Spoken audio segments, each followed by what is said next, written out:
Hello and welcome. In this episode, I want to talk to the fact that some of us didn't get to say goodbye to our person.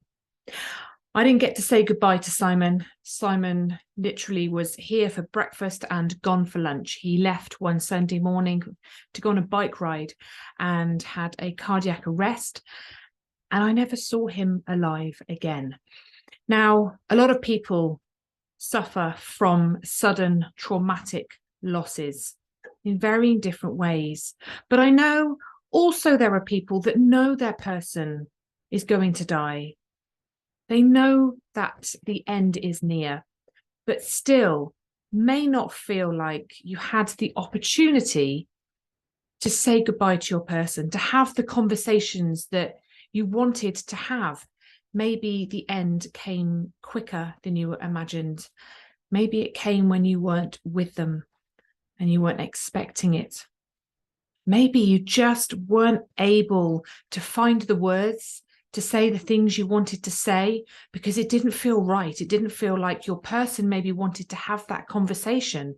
There are so many reasons. There are so many reasons we don't get to say goodbye, to say the things that we would like to have said in an ideal world, had we had all the information, all the facts to hand, and the courage to say the words that we desperately sometimes want to say. Now, I found out Simon died by our friend coming and telling me, and I had a conversation with the police who had to inform me.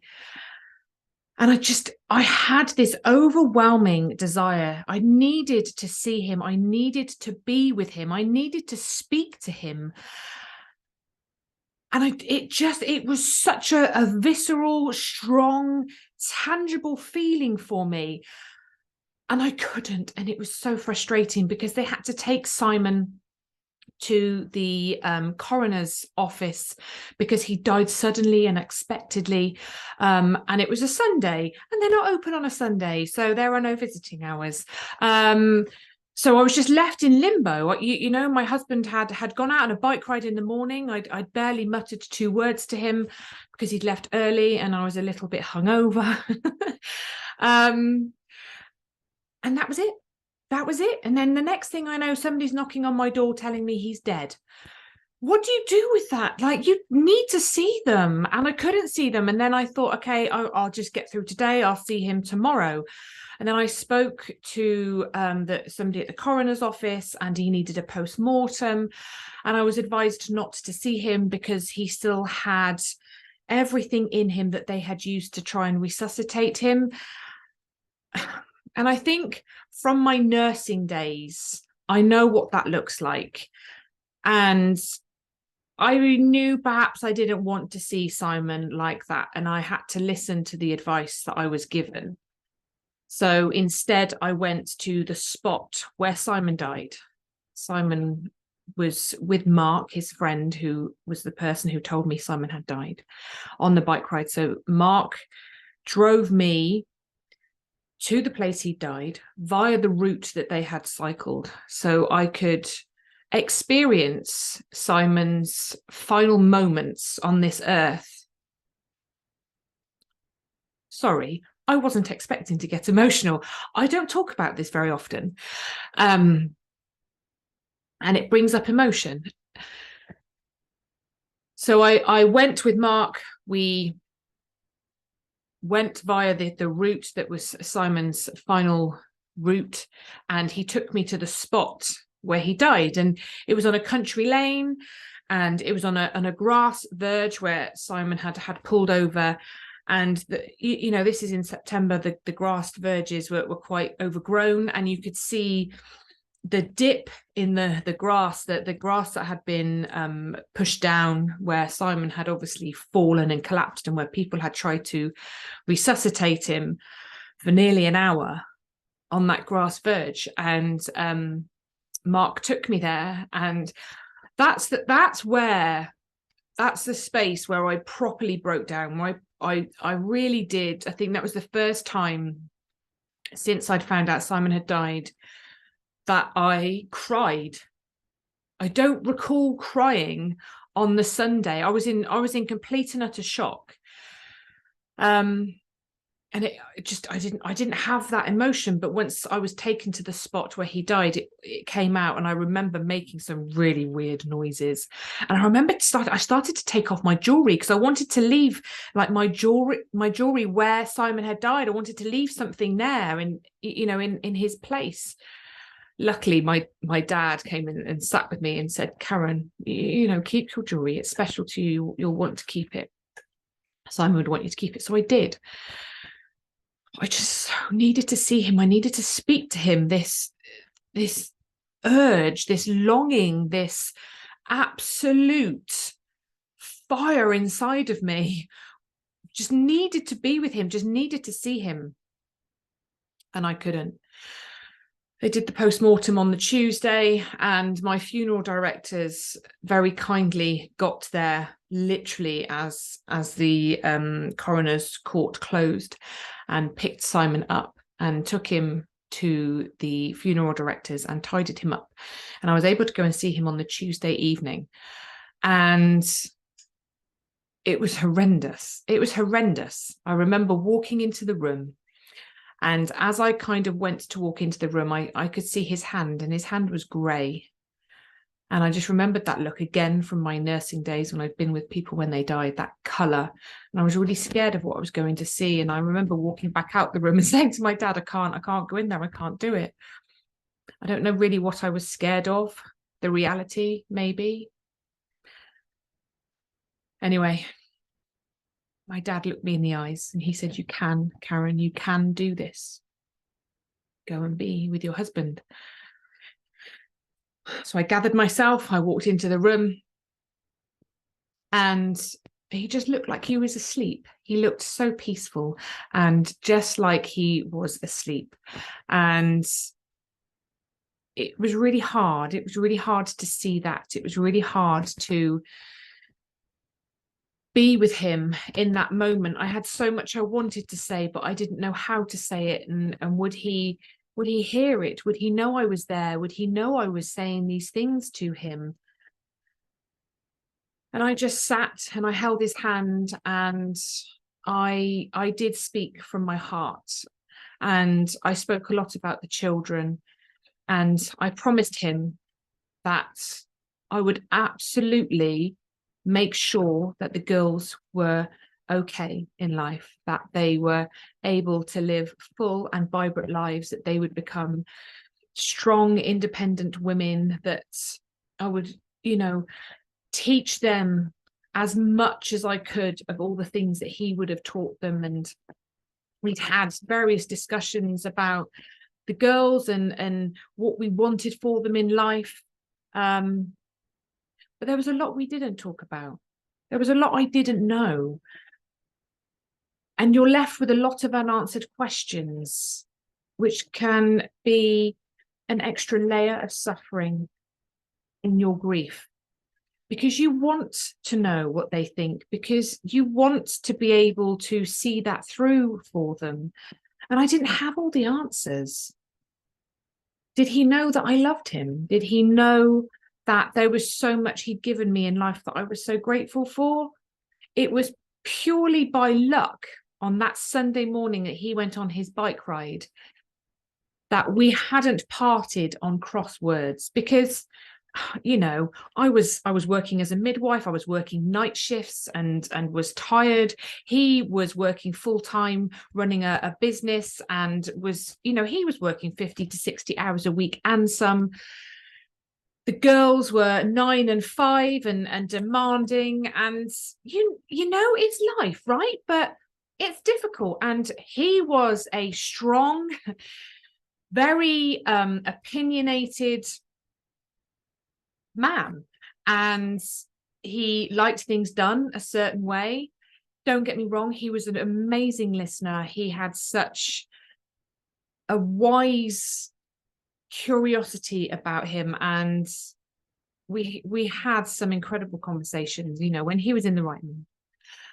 But he was also short-tempered and sometimes quite an angry person. So for us to part on a Sunday morning when there's 2 children in the house and I was a bit hungover and tired, and he's going off on a bike ride, which I knew was going to be 4 or 5 hours because that's what he did. Often there were crosswords. There were, and we would part on cross terms. Luckily that morning we didn't. He'd left before I'd pretty much even got up, and we had a bit of a joke about I was being lazy and I couldn't believe he was going out on a bike ride because he must have felt really hungover. But it could have been so different. It could have been so different. And, life wasn't a particularly, it's family life. It's family life. And did we always show each other how much we cared and loved for each other? Did we take the time to spend together? Not as much as we could have done, for sure, because you think you've got a lot longer left. So these things stay with you, and you worry that they didn't know how loved they were and how important they were to you.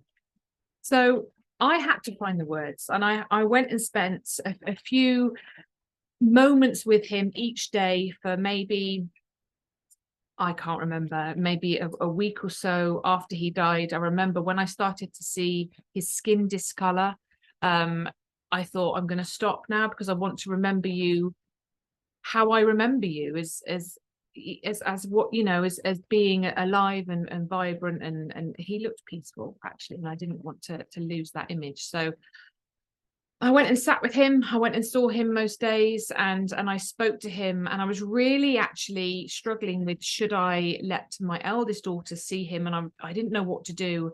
And I was sat chatting to him about this, should I let Sydney come and see you? I don't know whether she needs to come and say goodbye. And it just came to me. He always used to say to me, speak to her, ask her. She has an opinion. She has a voice.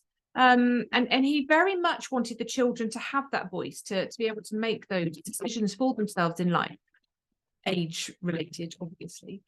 So I did. I went away and I spoke to her, and she said she didn't want to, and that was the right thing. But almost just by sitting there and talking to him, I felt like I was getting an answer. And I believe I got that answer because actually we know what our person would have said. We know what our person was feeling. We knew them. We were married to them. We lived with them. We spent more time with them than anyone else. And if we really allow ourselves to sit and explore the questions without judgment, without criticism, the answers are there. They are absolutely there. This is what I've really learned over time. But what we tend to do is, when we didn't get to have the conversation we wanted to have, when we didn't get to say goodbye to our person, when we didn't get to tell them all the things that we wanted to tell them, we tend to make things up in our head, and we assume, we place a meaning on something, we make up a story that they didn't know they were loved, that they felt we weren't very kind to them, that there were certain questions that we will never know the answers to, because how could we, because they're not here anymore. But actually, if we can just create some space, some time, some stillness, and sit with the questions, sit with the thoughts, I personally have found that the answers come almost like the answer from our person in some way, because actually it's there, it's within us. But you know what? If you really can't find the answer, instead of making up a bad one, which is what we do, because our brain's natural negative bias will always go that way, will always go to the worst case scenario. Choose the good story. I've spoken about this before in previous episodes. Find a story that feels good, that gives you some peace, that gives you permission to move forward, taking them with you, but with that peace in your heart, with that knowing. And this is what I've had to do with the questions that I have for Simon and the unanswered. Like, what did he want for the kids growing up? Like my children, Sydney's going to be 16 next week, and Ella's going to be 12 in a couple of months. And I don't know what he would want for them now, because they're so much older than they were when he was alive, and he hasn't been here to experience them growing up, and he's not here to tell me what he thinks is important for them. But actually, when I sit with it, I do find some answers, and the ones that I can't find answers to, I create a story, a meaning, a response that feels good to me, and I allow myself to trust my own judgment based on where I am now. Now, I don't always get it right. Of course I don't. And sometimes I still really miss him and wish I could talk to him and find the actual answers, but I can't. That's out of my control. So, it's just let yourself sit with it. Ask the questions. Find the good story. Find the good meaning. Because I think as well, what we can do is we can very much base the relationship that we had with our person on those last days, weeks, months of our time together. And we will question that time, especially if it was a difficult time or there was an argument and we weren't particularly getting on. We'll think, oh no, I failed, I got it wrong. They don't know how loved they were. They don't know how much I appreciated them. I wasn't a good wife. I wasn't fulfilling my duties well enough. Well, I think we have duties, but you know what I mean. But actually look at the bigger picture. Look at the years that you spent together, whether it was 1 or 50, look at the time you spent together and look at what you created that time, the magical moments, the memories, the times where you came together and you tackled life's challenges together, and focus on those. Look at the good times. Look at the love that was shared, because that's so important. And we're very good at focusing on a small moment of time that maybe wasn't the best moment in time and giving ourselves a hard time for that. But actually, look at everything. Look at your relationship as a whole. And I know it's hard. Especially if you haven't had conversations about what they would want for you after they died.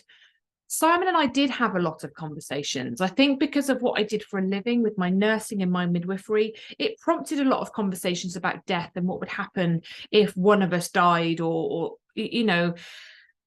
how we would want life to look afterwards, what we would want done with our bodies, and what we would want our funeral to look like. We didn't get into the nitty-gritty of it, but we had a few ideas. I did really struggle with the ashes. And, Simon's mum wanted his ashes to go where his dad was. Simon had agreed to this not long after his dad had died, but he had told me in more recent times, because he now had his own children and we were married, that he didn't want his ashes to go there anymore if he died, but he hadn't relayed that to his mum. So, of course, when he died, his mum was quite fixed on the fact his ashes would go and be scattered where his dad was. And I said, that's not what he wants anymore. But she hadn't heard him say that. And that's really hard, isn't it? Because I could have been lying. I wasn't lying, but she doesn't know that. She's grieving her son. He's told her something. I'm telling her another. That's tough. And it was a difficult time for us. But I kind of stood my corner, because I thought, those ashes should not be scattered there. It means nothing to the children. None of us know where this place is. It's not near home. It's not memorable for us. And I didn't want to do that to please his mum, because I knew that wasn't going to be the best for myself and more importantly, the girls as they grew up. I have still got Simon's ashes. 6.5 years later, they are still here. I've recently just taken some ashes out to make my daughter a memorial bracelet for her 16th. And the bag that they're in, which is in a box, is starting to kind of break down. So I'm now looking for an urn, because I haven't even put him into a nice urn or anything yet. And I did battle with the ashes notion for a long time, what to do with them, because I felt like I should do something with them. What would he want me to do with them? I don't know what he'd want me to do with them. I don't even know really what he wanted for his funeral. All I knew was that he wanted to be cremated. And it's so hard, because you want to do your best by them. But, you know, I feel like I did. I feel like I did do my best by him. I stood up at his funeral. I said the things I wanted to say. I made my promises. I wrote them in a letter. I put them in with him. And how I have continued with that is to continue speaking to him, actually. And I speak to Simon all the time on my walks, at home, maybe if I've got his ashes out, maybe if I'm listening to some of the music that reminds me of him. And I'm a firm believer of continuing bonds, because death takes our person from us in a physical sense, but for me, the love is still there and the relationship lives on. We need to find another way of expressing our love for them. And we do that by creating these continuing bonds. And that can look different for everyone. And, you know, my way is to talk to him, to listen to his music, to live out some of his values, to make sure that, you know, the impact he had on me is what I put out into the world. So he lives on in that way as well. But you can write a letter. You can write a letter to them and say goodbye in a letter. And that's a lovely thing to do. Some people like to make a bit of a, what's the word? I was going to say a ritual, but I don't think that's the right word. When a ceremony. So you write the letter, and then maybe you would burn the letter around a fire pit one night or something, and let that letter go out into the universe and say your goodbye that way. Some people may want to have a place where they can go, so maybe bury the ashes or the body, so you've got a grave, or, you know, a place where the ashes are scattered or buried that you can go to and speak to them and say goodbye that way as well.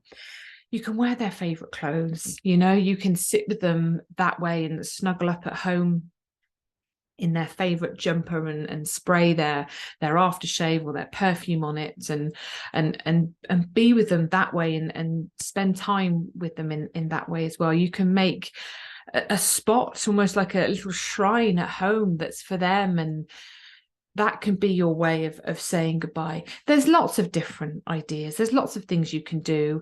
And I think sometimes we can romanticize about the goodbye that we would have had. We read a lot of books, we watch a lot of movies where there's these romantic goodbyes, these peaceful goodbyes, these meaningful goodbyes that people have, which are lovely, but sometimes that isn't the reality of it. That isn't possible. And that isn't how things look for everyone. So it's remembering that this is real life. This isn't a movie, and things don't always pan out as you'd like them to. We didn't know then what we know now. Hindsight's a wonderful thing. But my advice to you is to find your way of saying goodbye, or saying the things that you'd want to say. Trust in yourself that you do know the answers, that you do know that they were loved. To look at your whole relationship, the bigger picture, all those moments that you shared together, all that love that was shared between you. Look at all of that. Treasure that. All the answers are within you. I say this all the time to the ladies in my groups. The answers are within you. You have the answers. But sometimes we are absolutely layering. We're pushing them down because we're creating stories. We're attaching meaning to things that aren't true, and we're adding suffering to our suffering. Whereas if we can strip all those stories back and just sit with the question, without criticism, without judgment, the answers come. They absolutely come. Be kind to yourself. Look for the good in everything, everywhere, because it is absolutely there for you.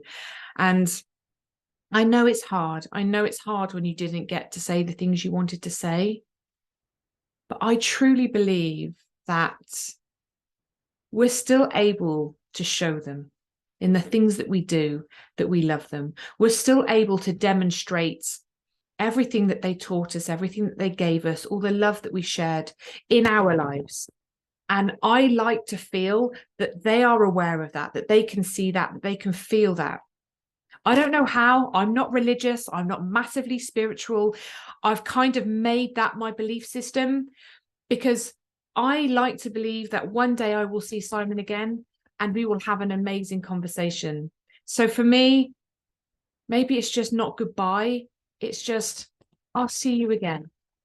And I really like to believe that. I don't know how, I don't know where. Maybe it's not true, but it's what helps me.